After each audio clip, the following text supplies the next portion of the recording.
You're listening to Inspire Change, a broadcast that strives to educate, motivate, and empower men to challenge traditions of masculinity.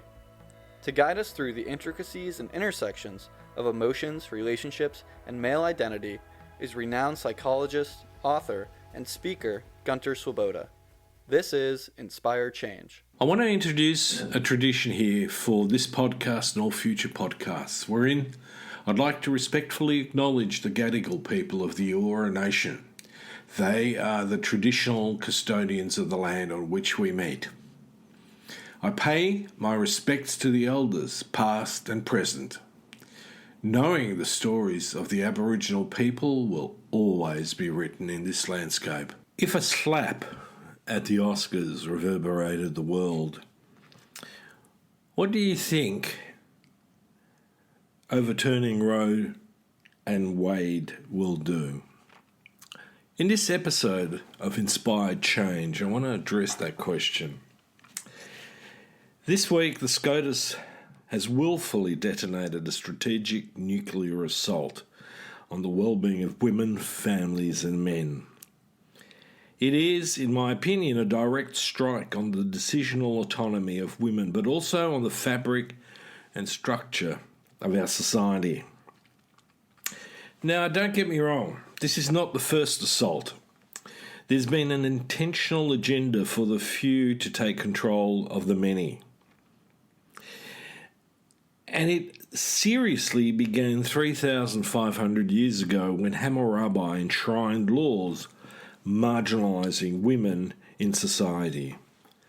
It was the codification of patriarchy. This decision of SCOTUS is simply the backlash against women's autonomy that's been going on for millennia. Equality is not a part of the agenda. The idea of men's exceptionalism, the concept of tribal exceptionalism, and the idea of religious exceptionalism are all an anathema to equality. And folks, don't get me wrong, they are well and truly a risk from which we can be destroyed. It might be a slow, agonising demise, more akin to poison than the quick bullet of a gun, which has also been ratified by SCOTUS. Or it may be the extinction through a nuclear weapon. The United States of America is in itself conflicted and has an immature idea of freedom, the banality of bourgeois individualism where you can choose to vote or not, but you may dictate to others how they should live. And it has made people comatose and unresponsive to the real threats to their freedoms and well-being. So, seeing what happened in the overturning of Roe and Wade, which, by the way, I was not surprised by. The writing on the wall's been going on for 40 years. There's been, as I said, an agenda. But three quotes came to mind when I watched this unfold. Firstly, and importantly, that the price of freedom is eternal vigilance, and that evil prevails when the good do nothing. And lastly, and in many ways the most important, the law is an ass. Through the appointment of judges to the Supreme Court who rise above the common good in their arrogant belief, in their arrogant self-belief, in their arrogant self-importance, they have literally opened the gates to the death of women at the hands of Christo-fascists. In the United States of America, women now have fewer rights than a fetus or firearms. This is an affront to human nature when the value of women who are productive members of society is overruled by a group of cells not viable in themselves. The decision to override Roe versus Wade, which clearly risks the lives of thousands of women, cannot be argued to be pro-life in any way. This is an oxymoron, or should I say, the decision of the moronic. Overturning Roe versus Wade, according to Rosalind Dixon, who's a professor of law and the director of the Gilbert and Tobin Centre of Public Law at the New South Wales University in Sydney, who was also the only non-US expert to testify before the White House Commission on the Supreme Court, said women have the same, or indeed arguably even greater rights for respect for their dignity. And dignity for women means the dignity of choice and the dignity that comes from the enjoyment of a right to physical and psychological health.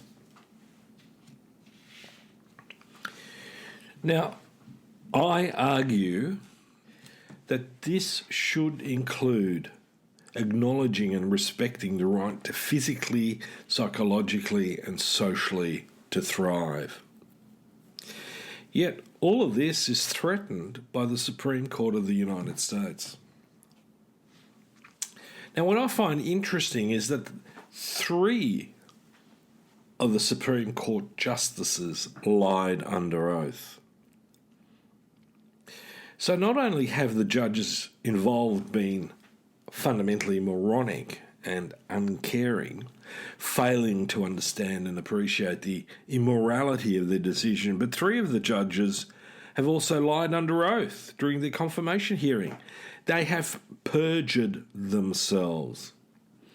In other words, they've committed a crime. Are the American people now to be judged by criminals? Are your rights to decisional autonomy curtailed by the religio-political totalitarians, the Christo-fascists, by any other definition? By people whose lack of morality and ethic allows them to throw aside the weight of the oath and blithely lie? This raises the question of the purpose and function of the state as part of the social structure of our society. So this is not just about a woman's right to her autonomy over her body. This is much broader than that. Although the assault on women is the first frontier that we need to really get straight on. So you might go, okay, well, what's the purpose of the state? So let me explain that. The quality of our lives largely depends on the quality of our society and its government. Very few people would argue that. Yet despite our best efforts, it is exceedingly hard to have a good life in a society with bad government.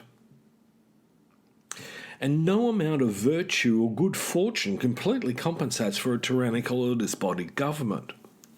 Put it simply, we have a much better chance of living good, happy and meaningful lives in societies with good governments than in societies with bad ones. Now, in this instances, it is a branch of government that is the problem. It is the Supreme Court of the United States of America, a body which has a membership that is politically appointed for life. Now, I want you to keep that in mind for later on. So what is the end goal or purpose of the state? Now, I'm going to go back in a much more positive way than the justices did with quoting, 13th to 17th century misogynists. And I'm going to go back to Aristotle. And he says that the purpose of the state is to provide the conditions under which all its citizens can flourish. Now, this implies that some governments are better than others. Good governments fulfill their purpose, whereas bad ones either fail to help or actively, willfully hinder their citizens' chances of living well. Just as a bad family doesn't care for its children's well-being, a bad government ignores the well-being of many of its citizens. And yes, we have a right to expect more. Now, the SCOTUS' decision on Road versus Wade, but also the loosening of restrictions on guns, clearly illustrates that they have really no care for the living independent lives of children, but only seem to want to protect fetuses. Now, coming back to the purpose of the state, in fact, we have a right to expect that the state uses its powers to provide the conditions under which all its citizens can flourish. However, a just government cannot guarantee that we will attain moral virtue or have good lives. That bit is up to us. Nevertheless, a sound or just government can and should provide the conditions under which living well, a good life, a human flourishing is possible, thereby alleviating much of the injustice caused by misfortune or bad luck. So, in my book, that is fairly clear. Now, here's the problem. According to Justice Thomas, he now sees that there are other rights with which they can dabble and dismantle. Same-sex marriage, contraception, and what you can do in the privacy of your own sexual relationship within the confines of your home. It's the privacy of your home. So the state is now encroaching and has the ability to encroach on the liberties of the citizen.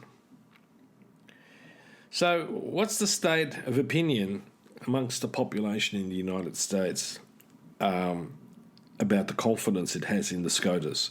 Well, guess what, folks? It's down to 22%.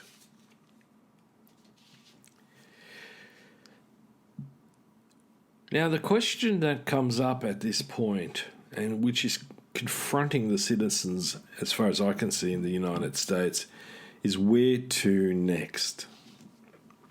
As I said, Justice Thomas explicitly suggests that this approach in addressing Roe versus Wade has clear implications for the broader constitutional recognition of reproductive rights, gay rights, and the issue of rights to same-sex marriage in the United States. So in this context, the question arises of what we the people, and I now imagine myself to be an American citizen, and under their constitution, under their Bill of Rights, we the people, what is we the people going to do about a body within the structure of its society that willfully and intentionally endangers the well-being of its citizens, who inhibits the citizens collectively to flourish, to thrive in its nation? So, given that, shouldn't we the people in the United States, the American citizen, shouldn't you consider the question whether such a body should continue to exist with the same membership it currently has, a membership that has intentionally and willfully encroached on the rights of the individual, that has encroached on the capacity of those individuals to thrive, and that they have stated blatantly they will continue to consider issues in that capacity. Now, as an Australian citizen, what came up for me was, well, how safe are we here in Australia? And this is where I come back to the issue of eternal vigilance. No matter where we are, we as citizens need to be alert to those who want to undermine the power of the people. They may tell you that they're doing it in favour of the people, that they have the mandate from the people, but the reality that is not true, and especially in the United States, when probably less than 50% of American citizens actually vote or take a solid political interest. Now, I'm a humanist, so in some ways I've had to rethink my position, which was essentially I am apolitical. The fact is I am not political. I am not apolitical.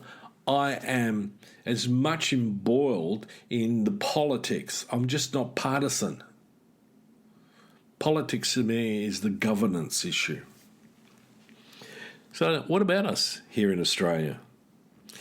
Now, the Minister for Women, Katie Gallagher, said that this devastating decision, while directly affecting people in the United States of America, also reinforced the need for Australians to remain vigilant because hard-fought for wins before our parliaments can be taken away very easily. And I agree. And we've had a period of time where we've had a government that has systematically attempted to erode some of our freedoms. And they have actively eroded the freedoms of those people who seek refuge in our country, a position which fundamentally is completely immoral. Now, I'm not in for an open door policy. We do need to be smart about it. But we really need to be tempered in our attitude about what's okay and what's not okay. So, folks, if we're going to inspire change, let's inspire change towards the benefit of all, towards helping us as a nation, as individual citizens within a community, within a strong, inclusive community, to thrive and flourish, as Aristotle had suggested we should focus on. So whatever miscreants decide to run for power and usurp that power over us, over we the people, because in Australia it is also we the people, we need to vote against them. We need to vet them and vote against them. Because we want change that is evolutionary, not regressive and punitive. So, folks, have a think about it. I hope you join me for the next episode. And just, while we're on the topic, this is also for us as men to get active in supporting women. We need to back them with partnerships in this. All of us. Whether we're straight, gay, whatever. We are partners in this. Men and women are what makes our society. It doesn't matter what colour, ethnicity, what persuasion, sexual orientation. So as men, for us to claim to be good or great men, we need to man the fortifications of liberty and freedom as much as women are needing to fight for them and maintain that fight. Now, on a simple basis, one question to all you guys out there, one of our the current census shows that women are still doing most of the domestic labour. So here's a little challenge for all of us guys out there. How about we step it up a little bit and, do more of our share around the house? Until next time, this has been signing off. Thank you for listening to Inspire Change, a broadcast that strives to educate, motivate, and empower men to challenge traditions of masculinity. For more information on the Making Good Men Great movement, or for individual or group coaching sessions with Gunter, visit makinggoodmengreat.com. For inquiries regarding broadcast topics or appearing on the show, email Miranda at noirtainment.com. That's Miranda at NOIRTAINMENT.com.